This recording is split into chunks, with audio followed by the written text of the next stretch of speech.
बोलिए लक्ष्मी नारायण भगवान की जय। बोलिए एकादशी महात्म की जय। ओम शांताकारं भुजगशयनं पद्मनाभं सुरेशं विश्वाधारं गगनसदृशं मेघवर्णं शुभांगं श्रीलक्ष्मीकान्तं कमलनयनं योगभिर्ध्यानगम्यं वन्दे विष्णुं भवभयहरं सर्वलोकैकनाथम्। ओम श्री परमात्मने नमः। बोलिए विष्णु भगवान की जय। आज एकादशी का पुण्य पावन दिन है। पुलकित मन से भगवान श्री कृष्ण को कोटि कोटि नमस्कार करने के उपरांत धर्मराज युधिष्ठिर ने भगवान श्री कृष्ण से प्रार्थना की कि हे महाराज, अब मेरी इच्छा चैत्र मास के शुक्ल पक्ष की एकादशी के महात्म को सुनने की है। उसका विधान क्या है तथा उसके बारे में विस्तार पूर्वक जानने की मेरी अति इच्छा है। धर्मराज के प्रश्न को सुनकर भगवान श्री कृष्ण कहते हैं कि हे राजन, यही प्रश्न एक बार महाराजा दिलीप ने महर्षि वशिष्ठ से पूछा था और वशिष्ठ जी ने जो कथा महाराज दिलीप को सुनाई थी वह मैं आपको सुनाता हूँ। आप ध्यान पूर्वक सुनिए। बहुत समय पहले की बात है कि रत्नपुर नामक नगर में अनेक ऐश्वर्यों से युक्त पुंडरीक नाम का एक राजा राज्य किया करता था। रत्नपुर नगर में अनेक अप्सरा, किन्नर तथा गंधर्व वास किया करते थे।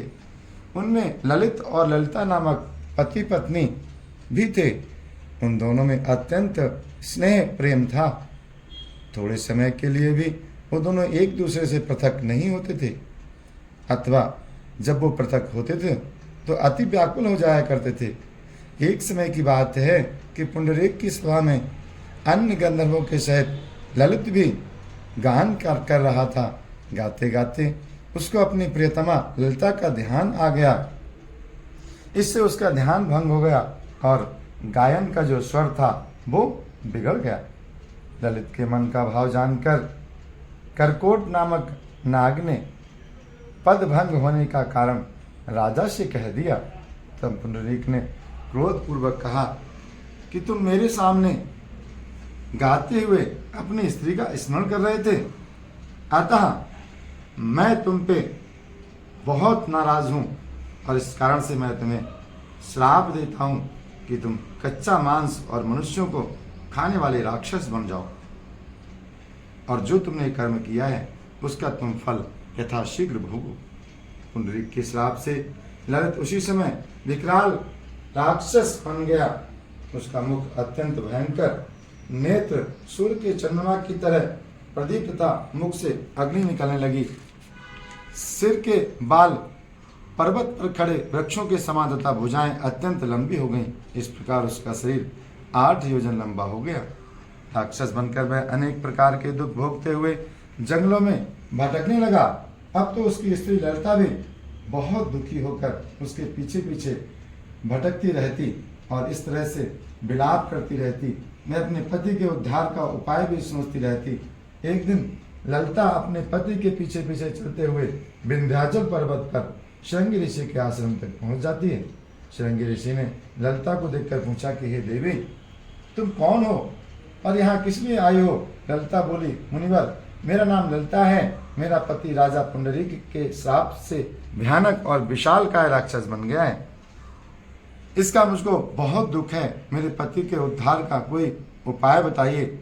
ऋषि कहते हैं, हे गंधर्व कन्या, अब चैत्र शुक्ल एकादशी आने वाली है जिसका नाम कामदा एकादशी है। उसका व्रत करने से मनुष्य के सभी प्रकार के कार्य सिद्ध होते हैं। यदि तू कामदा एकादशी का व्रत करके उसके पुण्य को अपने पति को दे तो राजा का श्राप भी अवश्य में शांत हो जाएगा और तेरा पति शीघ्र ही राक्षस योनि से मुक्ति प्राप्त करेगा।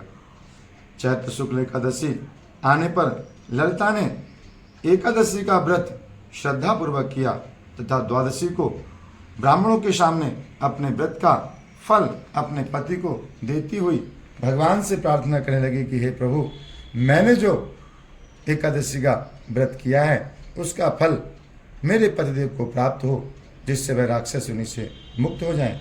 एकादशी का फल देते ही उसका पति राक्षस योनि से मुक्त होकर अपने पुराने स्वरूप को प्राप्त हुआ। अनेक सुंदर वस्त्र और आभूषणों से युक्त होकर ललिता के साथ विहार करने लगा। उसके पश्चात वे दोनों एक दिव्य विमान में बैठकर स्वर्ग लोक को चले गए।